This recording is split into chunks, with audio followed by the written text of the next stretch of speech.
गांधी वाली आजादी, अखबार वाली आजादी, गरीबी से आजादी, गरीबी से आजादी, भुखमरी से भुखमरी से आजादी, तो गुजरात से आजादी, गुजरात से तुम ना दोगे, तुम ना दोगे, हम लड़के लेंगे, हम लड़के लेंगे आजादी, मोदी से आजादी, गांधी वाली आजादी, गांधी वाली आजादी, अम्बेडकर वाली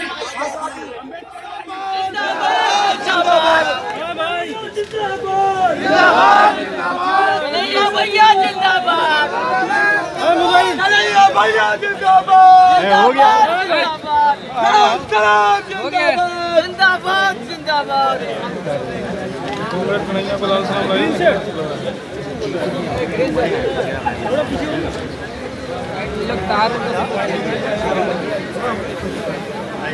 इस कार्यक्रम में आए हुए आप तमाम लोगों का मैं क्रांतिकारी इस्तकबाल करता हूं। आपको जय भीम और लाल सलाम पेश करता हूं। दोस्तों, जैसा कि आपको मालूम है, इस देश के एक एक नागरिक को, इस देश के बच्चे बच्चे को ये मालूम है कि हमारा देश एक गंभीर परिस्थितियों से गुजर रहा है। पुलवामा हमले से लेकर क्रॉस बॉर्डर फायरिंग में आए दिन हमारे देश के जवान अपनी शहादत दे रहे हैं। मैं इस मंच से सबसे पहले उन शहीदों को, उन वीरों को नमन करता हूं, उनको श्रद्धासुमन अर्पित करता हूं। साथ ही साथ उनके परिवार के सदस्यों को हम कहना चाहते हैं कि इस मौके पर आपके बच्चों ने जिन मूल्यों को लेकर अपनी जान गंवाई है, इस देश की एकता और अखंडता के लिए, इस देश के भाईचारे के लिए, इस देश के संविधान की प्रस्तावना में लिखे गए एक एक शब्द के लिए उनकी शहादत बेकार नहीं जाएगी। और इस गंभीर परिस्थिति में भी नफरत फैलाने वाली, उन्माद फैलाने वाली, बंटवारा करने वाली तमाम विचारधाराओं और शक्तियों को परास्त करके हम लोग एकजुट रहेंगे और इस देश को एक मुकम्मल मुकाम तक पहुंचाएंगे। दोस्तों, अरे भाई मोबाइल का घुमा। सबसे पहले मैं आप तमाम लोगों को यह सूचित करना चाहता हूं कि शहीद पिंटू सिंह के घर जाना यह हमारी कोई सियासत नहीं है। शहीद पिंटू सिंह का घर बेगूसराय जिले में है। मैं भी बेगूसराय जिला का रहने वाला हूं, इस लिहाज से हम दोनों भाई हैं। और एक भाई अपने शहीद भाई के घर उनके माता पिता, भाई, उनकी पत्नी, उनके बच्चे, उनके ग्रामीण, उनके दोस्त से मिलने गया था। इसमें कोई सियासत या राजनीति नहीं है।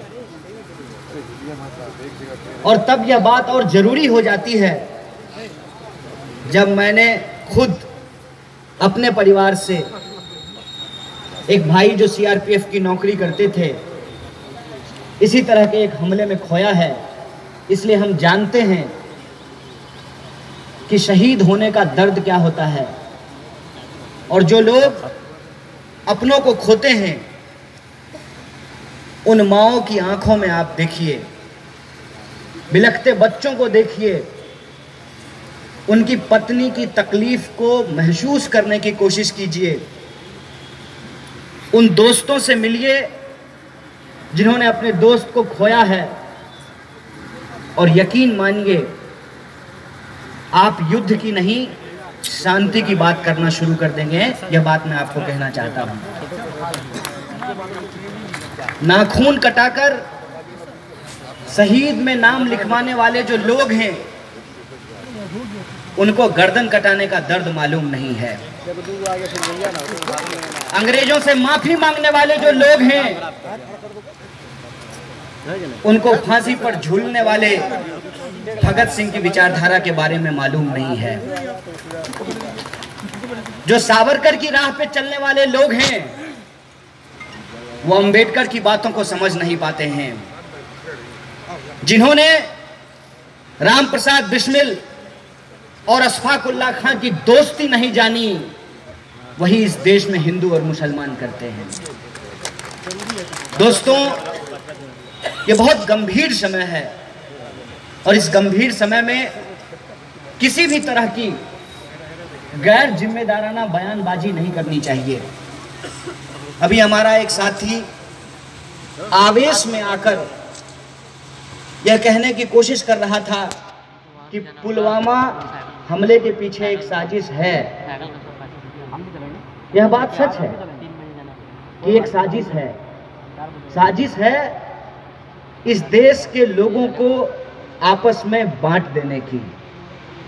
एक साजिश है इस देश के नौजवानों को नफरत और उन्माद की आग में जला देने की। एक साजिश है इस देश के आम लोगों को डराने की। एक साजिश है अपनी नाकामी छुपाने की और सेना की कामयाबी को अपनी कामयाबी बताने की। एक साजिश है कि इस देश के 130 करोड़ लोगों के सवालों को कैसे गुमराह कर दिया जाए। एक साजिश है कि जो बात आज से 5 साल पहले कही गई थी, उन बातों को कैसे भुला दिया जाए। एक साजिश है कि लोग ये भूल जाएं, जिस पत्रकार ने 2000 के नोट में चिप निकाला था, वही पत्रकार बड़ी बेशर्मी से आकर के कह रहा था कि नोटबंदी के बाद आतंकवाद की कमर टूट गई। तो जब नोटबंदी के बाद आतंकवाद की कमर टूट गई, तो ये आतंकवादी कौन हैं, किसके द्वारा भेजे गए हैं, इसकी जिम्मेदारी किसकी है? इस पे गंभीरता से विचार कीजिएगा और सोचिएगा कि कैसे पूरी की पूरी बहस को शुरू कहीं और से किया जाता है और आखिर में लाया जाता है चुनावी राजनीति पर। कैसे पाकिस्तान मुर्दाबाद कहते कहते मुसलमान मुर्दाबाद बोलना शुरू कर देते हैं। इस साजिश को समझिएगा। इस साजिश को समझिएगा कि राम और रहीम की दोस्ती की बात करने वाले लोगों को कैसे सेना विरोधी और देश विरोधी साबित किया जाता है। एक कहानी मैं आपको सुनाता हूं और आप तय करके हमको बताइए कि इसमें गलती किसकी है। 2 लड़का एक फील्ड में लड़ रहा था। एक का नाम राम और दूसरे का रहीम था। राम के घर वाले आए और कहे कि झगड़ा क्यों करते हो? तो राम ने कहा कि आप रहीम का पक्ष लेते हो। रहीम के घर वाले आए और कहा कि आपस में क्यों लड़ते हो? तो रहीम ने कहा कि आप राम का पक्ष लेते हो। इस देश में यदि कोई शांति की बात कर रहा है तो वो पाकिस्तान परस्त कैसे हो गया? इस देश में यदि कोई कह रहा है कि सेना के नाम पे राजनीति मत कीजिए तो वो सेना विरोधी कैसे हो गया? इस देश में यदि कोई कह रहा है कि नफरत की उन्माद से मानव सभ्यता जल जाएगी, मिट जाएगी, खत्म हो जाएगी, तो वो मुसलमान परस्त कैसे हो गया? इस बात को समझना बहुत जरूरी है कि ये साजिश रची कैसे गई है।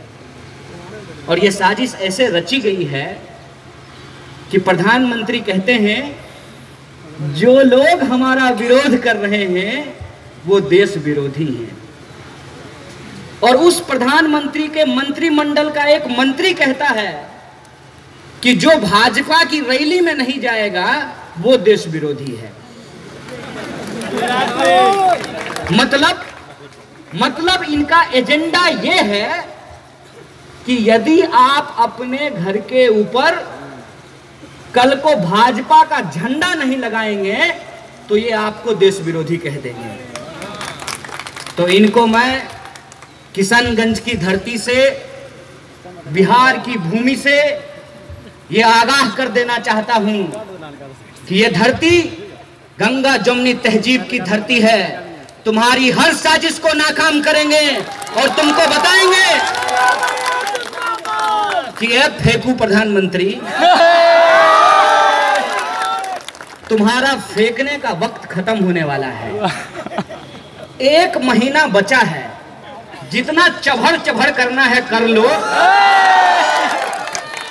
तुम्हारा वक्त जाने वाला है, तब इस देश का अच्छा वक्त शुरू होने वाला है।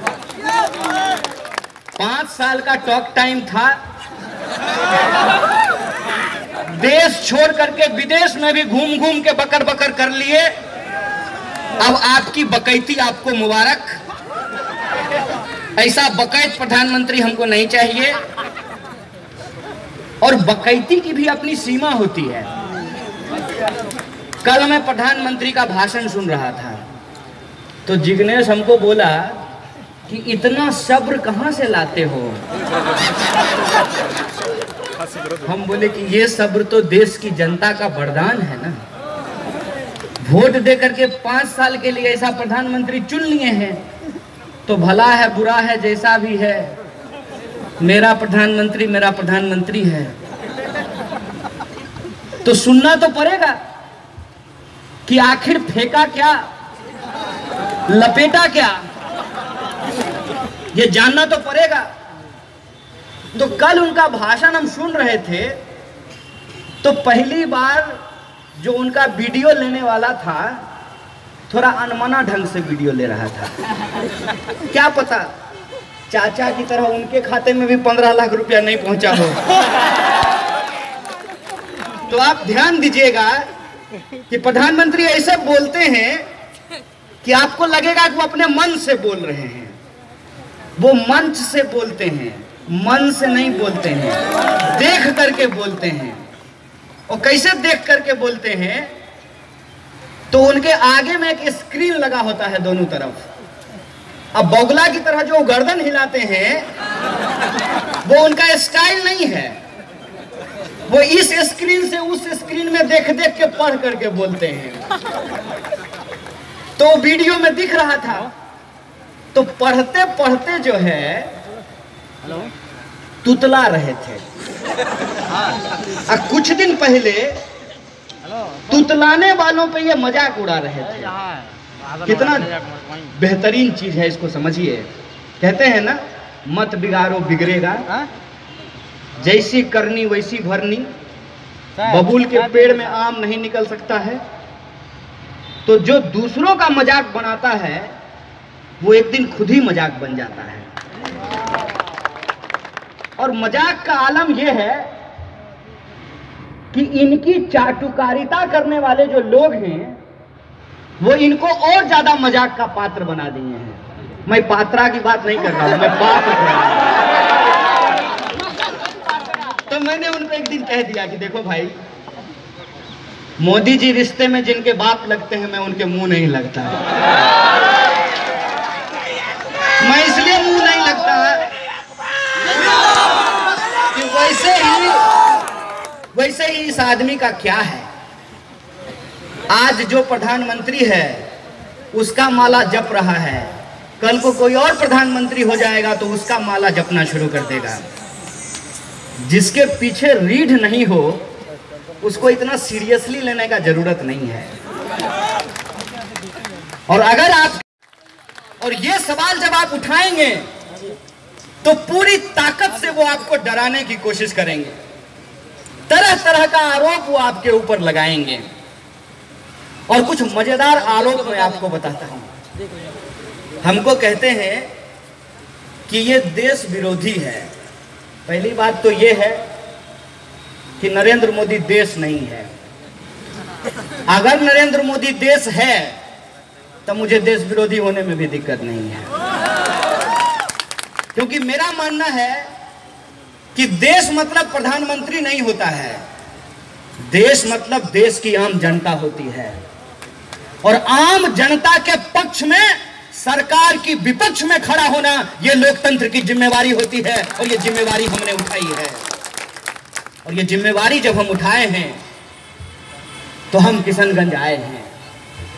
और यहाँ एक बात आपको स्पष्ट कर देना चाहते हैं कि हम किशनगंज चुनाव लड़ने के लिए नहीं आए हैं, चिंता मत कीजिए। सत्ता पक्ष और विपक्ष दोनों को इस बात को लेकर के चिंतित होने की जरूरत नहीं है। हम किशनगंज से चुनाव नहीं लड़ेंगे। किशनगंज हम सिर्फ और सिर्फ यहाँ के लोगों से संवाद करने के लिए आए हैं। और एक हमारे पत्रकार साथी ने हमको पूछा कि ऐसी क्या जरूरत हो गई कि आपको किशनगंज आकर के संवाद करना पड़ा। हमने कहा कि पूरे बिहार में सांप्रदायिकता की जहर फैलाने के लिए सबसे ज्यादा यदि किसी जमीन की इस्तेमाल की जाएगी तो वो जमीन किशनगढ़ की जमीन है। इसीलिए किशनगंज के लोगों को पहले से कमर कस लेना चाहिए।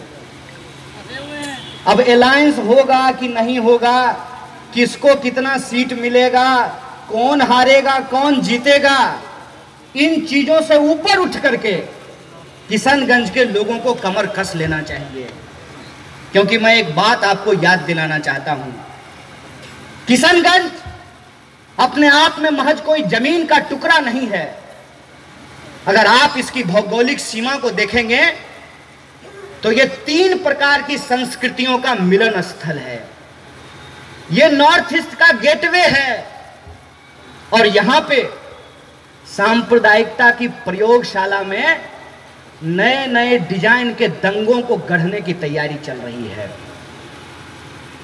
इस तरीके का माहौल बनाया जा रहा है इस पूरे के पूरे सीमांचल के इलाके में कि धार्मिक आधार पर समाज का ध्रुवीकरण किया जाए। और उस ध्रुवीकरण को करने के लिए भाजपा के नेता जब भी इन इलाकों में भाषण देने के लिए आते हैं तो गंगा जमुनी तहजीब की इस जमीन को घुसपैठियों की जमीन बताने की कोशिश करते हुए नजर आते हैं। जब भी यहां आते हैं और यहां की जनता जब उनको नकार देती है तो कहते हैं ना, खिसियानी बिल्ली खंभा नोचे, फ्रस्ट्रेटेड भाजपा सीमांचल नोचे हो जाता है। ये फ्रस्ट्रेटेड भाजपा के नेता जब यहां की जनता के द्वारा रिजेक्ट कर दिए जाते हैं तो कहते हैं कि यहां यदि भाजपा हारेगी तो पटाखा पाकिस्तान में फूटेगा। ये क्यों बोला जाता है? ये इसलिए बोला जाता है कि यहां हिंदू और मुसलमान दो पहचान को आपस में अलग कर दिया जाए और किशनगढ़ी जो उनकी पहचान है। अरे राहत इंदौरी साहब के नाम में राहत इंदौरी लगा हुआ है ना।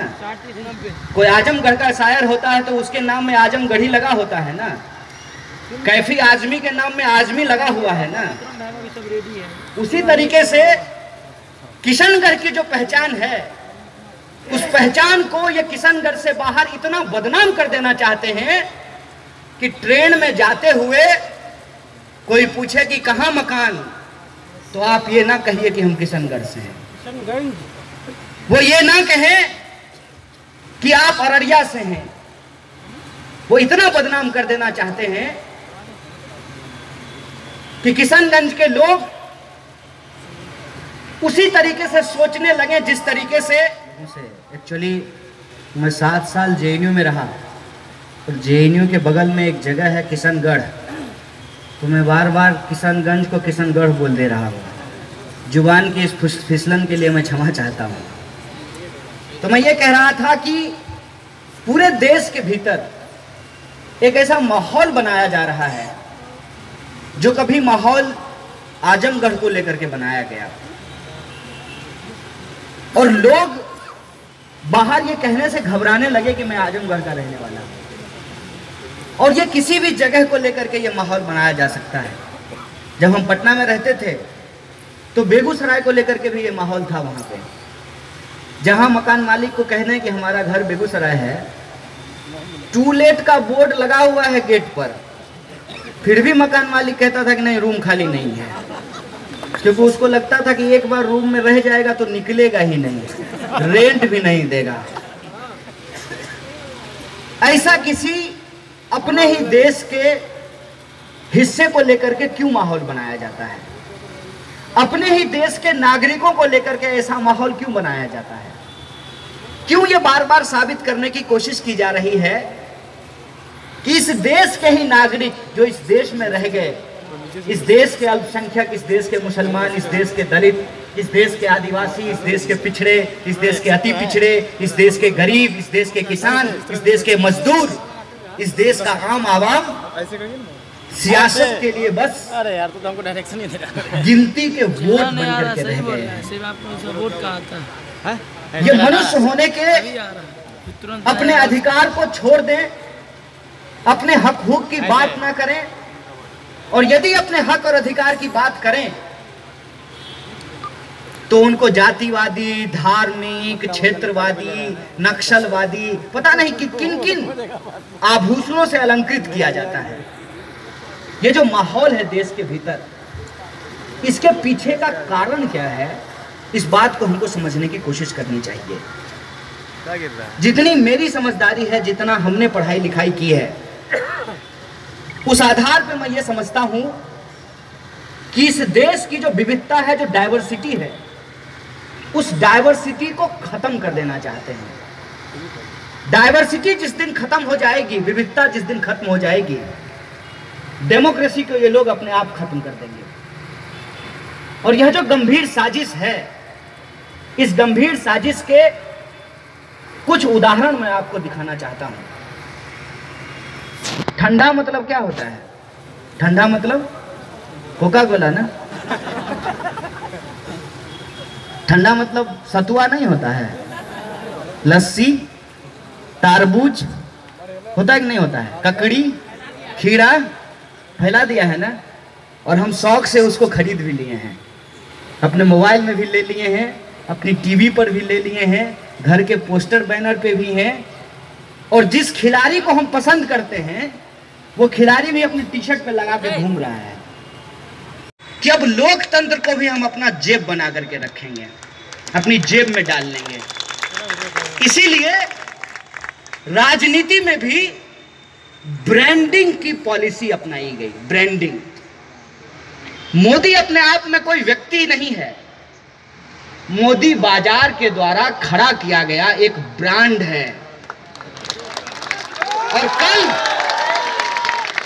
कल के आप मोदी जी के भाषण को सुनिए, वो क्या कहते हैं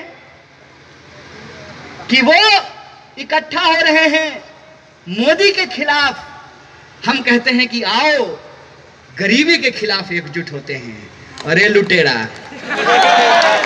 चोर, चोर, बेईमान, बेईमानी करके जो है लोगों को ठग करके, लोगों के सामने लंबा लंबा फेंक करके, झूठ बोल करके बगुला की तरह गर्दन हिला रहे हो।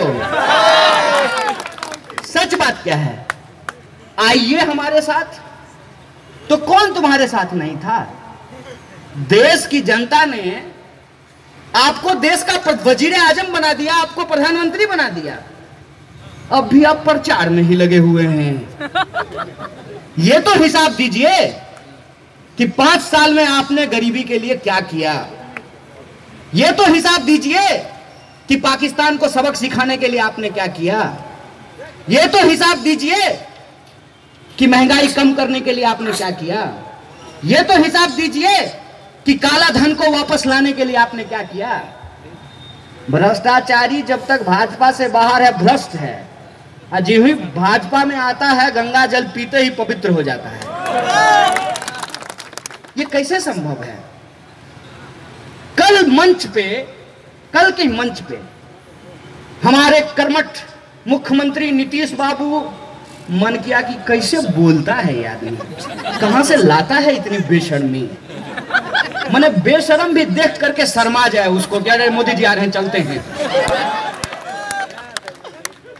उसी नीतीश कुमार को यही प्रधानमंत्री रहते हुए जब अलायंस टूट गया था, ज्यादा दिन नहीं हुआ है, 2015 की बात है, ये 2019 है। हमारा याददाश्त इतना कमजोर हो गया है क्या? 20 रुपए वाला टॉपअप है कि 16 रुपए का ही बैलेंस मिला है। 4 साल पुरानी बात याद नहीं रख सकते हैं? वही नीतीश कुमार जब आरजेडी के साथ गठबंधन कर लिए तो वो सुशासन से कुशासन हो गए, और जिन्हीं वो गठबंधन तोड़ करके भाजपा के साथ आए तो फिर से सुशासन हो गए। अरे बाप रे, ये तो चंद्रकांता सीरियल का आईआर है। यही है ना। उसी नीतीश कुमार को वही प्रधानमंत्री बोले कि इसका डीएनए खराब है। अभी उसी मंच पे, उसी गांधी मैदान में, उसी पटना में, इसी बिहार में खड़ा होकर के कह रहे हैं कि बहुत अच्छा प्रधानमंत्री, बहुत अच्छा प्रधानमंत्री, बहुत अच्छा मुख्यमंत्री। तो जनता को वो लोग क्या समझ लिए हैं? जनता को वो लोग भेड़ बकरी समझ लिए हैं। और सबसे ज्यादा वो लोग, मुसलमान का तो छोड़ दीजिए, नाम मत लीजिए। देश में माहौल ही ऐसा है कि मुसलमान का नाम मत लीजिए। मुसलमान इनके लिए इंसान नहीं है, बस नंबर है।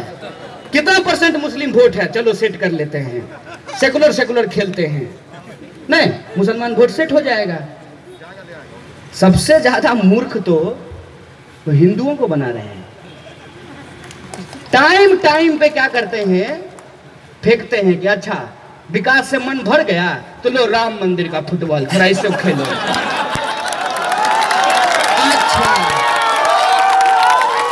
अच्छा राम मंदिर से हो गया, मन उब गया तो लो अब जो है भारत पाकिस्तान देते हैं। क्या चल रहा है देश में? और ये सारी चीजें आपको समझना होगा कि कंट्रोल कहां से होता है।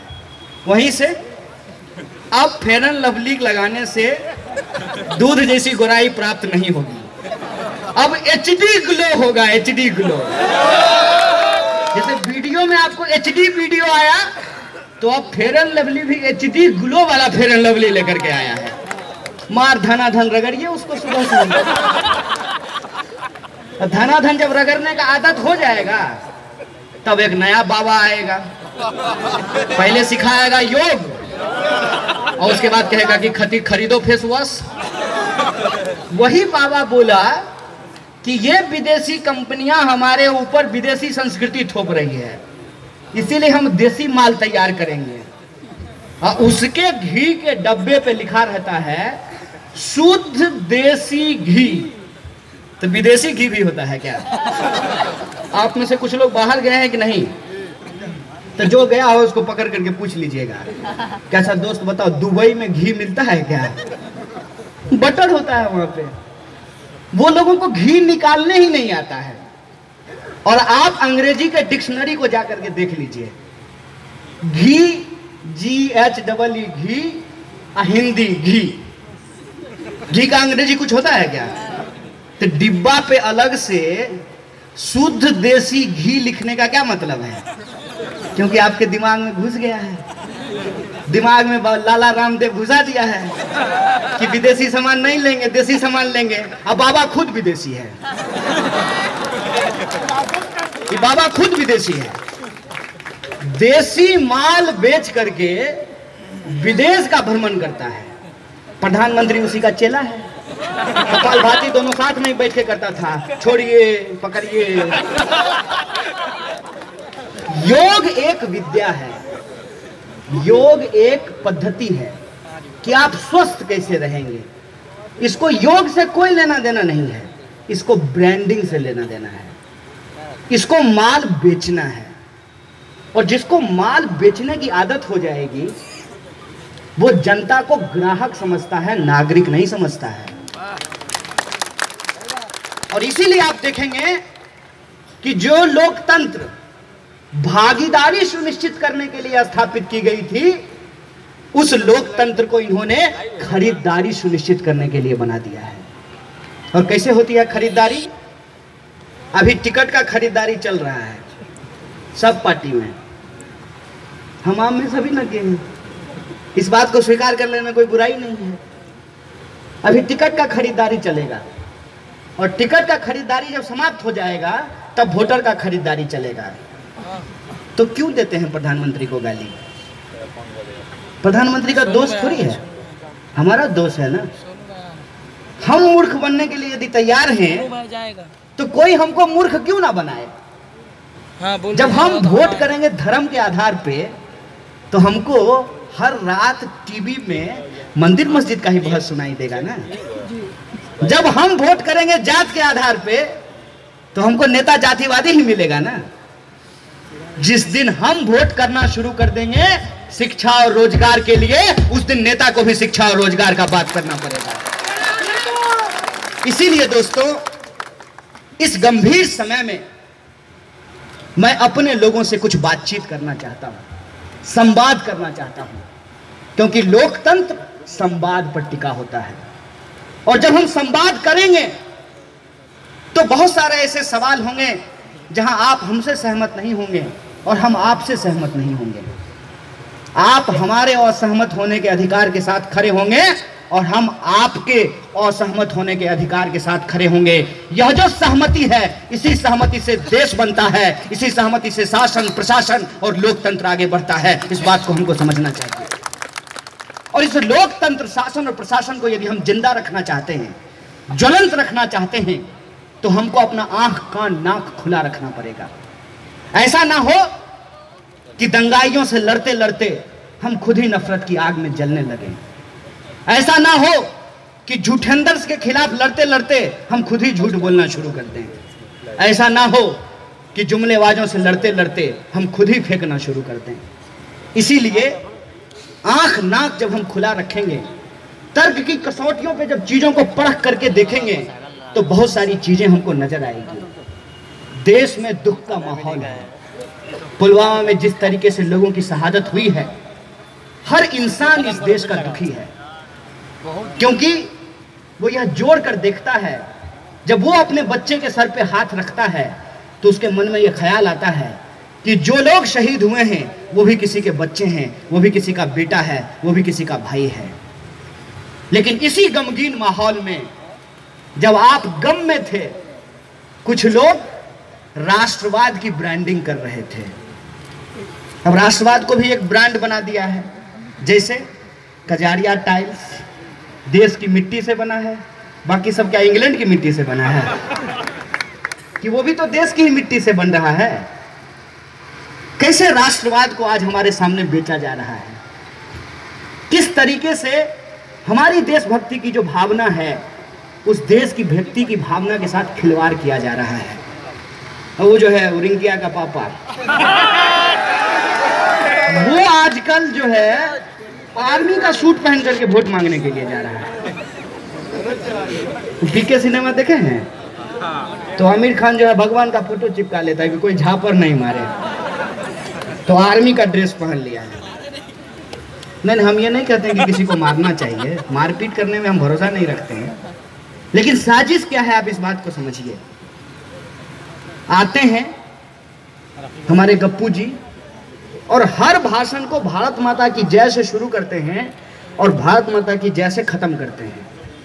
कौन है भारत की माता? डिस्कवरी ऑफ इंडिया एक सीरियल है, यूट्यूब पे है, आप सबके पास मोबाइल है। डिस्कवरी ऑफ इंडिया जो नेहरू की लिखी हुई किताब है, उस पे आधारित जो सीरियल बना है, उसके वीडियो को देखिएगा। उसमें नेहरू एक सभा में पूछ रहे हैं कि कौन है भारत की माता? हम लोग, भारत के लोग ही भारत की माता हैं।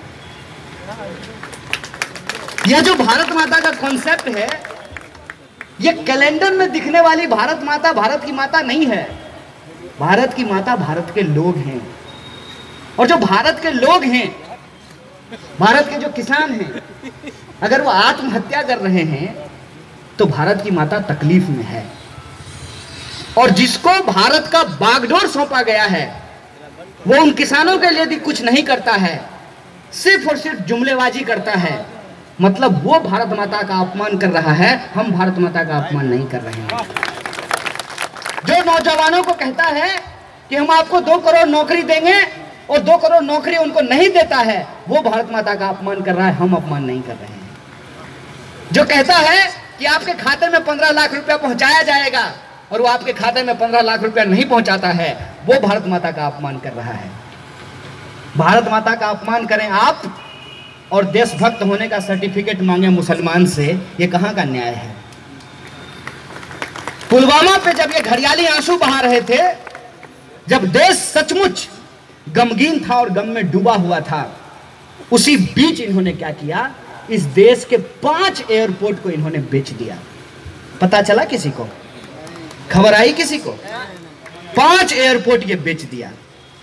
जब भी देश इस तरीके के गम में होता है, जब भी देश इस तरीके के दुख में होता है, तब ये हमारा चोर चौकीदार समझौता कर रहा होता है और देश की संपत्ति को अपने दोस्तों को बेच रहा होता है, और खड़ा होकर के झूठ बोलता है देश से। और इस झूठ के आलम में, इस झूठ के माहौल में लोगों को भटकाने के लिए कैसे कैसे शब्द का इस्तेमाल करता है। कहता है कि भारत को उन लोगों से ज्यादा खतरा नहीं है जो देश के बाहर के दुश्मन हैं, उन लोगों से ज्यादा खतरा है जो देश के भीतर हैं। तो तुम क्या कर रहे हो? तुमको वहां अलहुआ छीलने के लिए लोग बिठाया है? ये हमको बताओ। 1 मिनट के लिए मान लीजिए, इनके ही हिसाब से, अपने हिसाब से नहीं, आपके हिसाब से भी नहीं, भाजपा के हिसाब से ही मान लेते हैं कि जेएनयू और एएमयू में, क्योंकि अब सिर्फ जेएनयू की बात नहीं है, दिल्ली से चल करके मामला अलीगढ़ तक पहुंच गया है, और कल को जो है किशनगंज भी आ सकता है। तब शायद आपको पता चले कि सचमुच यदि जेएनयू और एएमयू में कुछ हुआ है तो सरकार क्या कर रही है, पुलिस क्या कर रही है, आईबी क्या कर रहा है। ये सवाल हम क्यों नहीं पूछते हैं? जैसे मोहम्मद ने आतंकवादी घटना की, हमारे देश के जवान शहीद हुए, आतंकवाद का खात्मा होना चाहिए, इसमें कोई दो राय नहीं है। लेकिन कौन करेगा? फेसबुक पोस्ट से खत्म होगा? ट्विटर पे एक दूसरे को गाली देने से खत्म हो जाएगा? कि उसकी जिम्मेवारी किसी को लेनी पड़ेगी? रक्षा मंत्री का एक भी बयान आप में से किसी ने भी सुना है? तो रक्षा मंत्री देश की रक्षा के लिए बने हैं कि प्रधानमंत्री का झूठ की रक्षा के लिए बने हैं? ऐसा माहौल है। आपने गृह मंत्री का कोई बयान सुना है? जानते हैं गृह मंत्री कौन है? सबसे ज्यादा वो क्या करते हैं? कड़ी निंदा। तो वो गृह मंत्री नहीं है, वो कड़ी निंदा मंत्री है। एक अलग से विभाग खुला है। गृह मंत्री का आपने कोई बयान सुना है? धन्यवाद मोदी जी, आप नहीं होते तो हम बदला नहीं ले पाते। ऐसा लग रहा है कि अभिनंदन पायलट नहीं थे, वो नहीं उड़ा रहे थे मिराज को, मोदी हेलमेट पहन करके गया था उड़ाने के लिए। देश चल नहीं रहा है, एक भाषण अपने मन से दे नहीं सकता है, लिखा हुआ पढ़ता है उसमें भी गलती करता है और झूठ बोलता है, उसको श्रेय दिया जा रहा है कि उसने बदला ले लिया। आप भूल रहे हैं मेरे देशवासियों, ये बदला नहीं ले सकता है, ये बिरयानी जाकर के खा सकता है, ये कभी बदला नहीं लेगा, क्योंकि इसको बदला लेना ही नहीं है। बदला ये कैसे लेगा? बदला लेने के लिए जो ही जाएगा त्यों ही इसका दोस्त जो है अदानी इसको पीछे से चुट्टी काटेगा ऐसे करके। कहाँ जा रहा है? ज्यादा करोगे चंदा नहीं देंगे, फिर चुनाव कैसे लड़ोगे, हेलीकॉप्टर पे कैसे चढ़ोगे? है हिम्मत? इस देश के आम लोगों से कहता है कि आप देशभक्त हैं कि नहीं है, सबूत पेश कीजिए। हम कहते हैं सरकार से कि है हिम्मत तो अदानी का जो प्रोजेक्ट पाकिस्तान के साथ चल रहा है उसको जरा बंद करके हमको दिखा दो। डोभाल का बेटा का जो बिजनेस चल रहा है पाकिस्तान के साथ, जरा उसको बंद करके हमको दिखा दो। कल के भाषण में बोल रहे थे प्रधानमंत्री कि अरब के प्रिंस आए थे और प्रिंस से हमने तुरंत बात कर ली है, अब भारत के लोग जो है वो ज्यादा संख्या में हज करने के लिए जाएंगे, बचेंगे तब ना। यहाँ तो लोग टिफिन बॉक्स लेकर के चलने के लिए तैयार नहीं है। डर का आलम आप खुद महसूस करके बताइए ना, देश में क्या है। मटन का गोश्त भी लोग किशनगंज से दिल्ली ले जाने को तैयार नहीं है। सही बात है, ये सच है। ये डर का आलम है। और सऊदी के प्रिंस से अपने वार्तालाप के बारे में ये बता रहे थे बोले कि तुरंत बात कर दिए, सब ठीक हो गया। हमको कहते हैं, देश को समझाते हैं कि सिद्धू इमरान खान से मिल करके आ गया तो सिद्धू देशद्रोही है। तो सऊदी अरब का प्रिंस भी तो मिल करके आया था, तुम उससे काहे मिले? तुम कहते कि हम इमरान खान से मिल करके आया हुआ है ये प्रिंस, इससे हम नहीं मिलेंगे। धंधा का मामला है ना दोस्त, बिजनेस का मामला है। एकदम गलती से भी ये भूल मत कीजिए, इसको प्रधानमंत्री समझने की भूल मत कीजिए।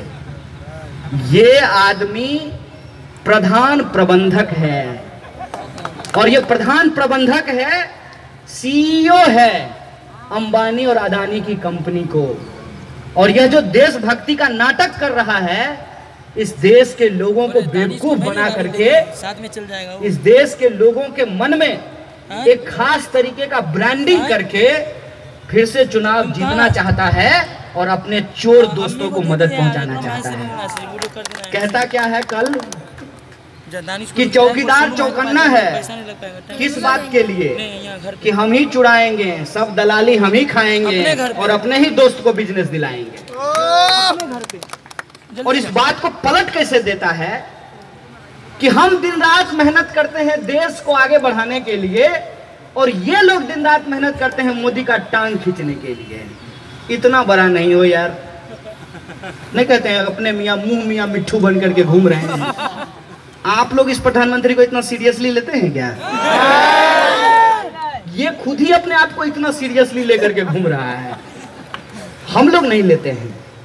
हम लोग प्रधानमंत्री से नहीं, देश से प्यार करते हैं, इसलिए प्रधानमंत्री से सवाल पूछते हैं। हम लोग इस देश के लोकतंत्र से प्यार करते हैं, इसलिए सवाल पूछते हैं। हमको इस देश के 130 करोड़ लोगों की परवाह है, इसीलिए अपनी जान की परवाह किए बिना भाजपा और आरएसएस से सवाल पूछते हैं। यह बात मैं आपको कहने आया हूं, मैं आपको बताने आया हूं कि आज अगर हम लोग सचेत नहीं हुए तो आने वाला दौर बहुत कठिन गुजरने वाला है। और वो कठिन दौर हमारी आने वाली पीढ़ियों का को ना झेलना पड़े, इसीलिए हमको एकजुट और इकट्ठा होना पड़ेगा। आने वाले वक्त में मैं तमाम राजनीतिक दलों से भी यह अपील करना चाहता हूं कि देखिए, अपना बेटा बेटी को राजनीतिक रूप से सेट करने का प्लान जो है आपको उसको छोड़ दीजिए, बाद में कर दीजिएगा सेट, हमको कोई दिक्कत नहीं है। प्रधानमंत्री भी प्रचार करें, चुनाव लड़ें, उससे हमको दिक्कत नहीं है। जनता फिर उनको वोट देकर के प्रधानमंत्री बना दे, इससे भी हमको दिक्कत नहीं है। उसी तरीके से विपक्ष का भी कोई नेता राजनीतिक रूप से सेट हो जाए, बाप का विरासत उसको ट्रांसफर हो जाए, वो फिर जो है प्रधानमंत्री और राष्ट्रपति बन जाए, उससे भी हमको दिक्कत नहीं है। हमको सिर्फ और सिर्फ इस बात से दिक्कत है कि एक मुसलमान का लिखा हुआ गीत, एक मुसलमान का दिया हुआ संगीत, वो हिंदुओं के मंदिरों में बजता है। ये हिंदुस्तान है। मन तरपत हरि दर्शन को आज, इस गीत को लिखा एक मुसलमान ने, गाया एक मुसलमान ने, संगीत दिया एक मुसलमान ने, और ये बजता हिंदुओं के मंदिरों में है। ये हिंदुस्तान की खासियत है। ये हिंदुस्तान की खासियत है कि जब अकबर को पूछा गया सिया है कि सुन्नी, अकबर बोला हिंदुस्तानी मुसलमान है। ये हिंदुस्तान की खासियत है कि हम अपने धर्म को अपने तरीके से मानते हैं, लेकिन अपने धार्मिक पहचान को अपने सामाजिक पहचान के आरे नहीं आने देते हैं। ये हिंदुस्तान की खासियत है कि कौन शब्द कौन सी भाषा का है, ये लोगों को मालूम नहीं है। रामचरितमानस में 12 से ज्यादा शब्द जो हैं वो फारसी के हैं। अमीर खुसरो का आप उनकी गजल को सुनिए, वो फारसी से शुरू होता है और खड़ी बोली में जाकर के कब समा जाता है वो पता ही नहीं चलता है। ये हिंदुस्तान की खासियत है कि जलेबी हिंदुस्तानी है कि बाहरी है, इसका आप अंदाजा नहीं लगा पाएंगे। ये हिंदुस्तान की खासियत है कि हिंदुस्तान को धर्म की आग में जलाने वाला अमित शाह के नाम में भी शाह लगा हुआ है। ये हिंदुस्तान की खासियत है कि इसके इतिहास को कोई चाह करके भी नहीं मिटा सकता है। और हार तो एक दिन सिकंदर भी गया था ना। मोदी जी हार जाएंगे आप भी एक दिन, लेकिन मुझे डर सिर्फ इस बात की है कि अगर ये वक्त लंबा खिंच गया तो हमारा नुकसान ज्यादा हो जाएगा। इसीलिए हम गला फाड़ फाड़ करके चिल्ला रहे हैं और अपने देश के लोगों को बता रहे हैं कि देश के लोगों से बनता है और देश के लोगों का सवाल सबसे अहम सवाल होता है।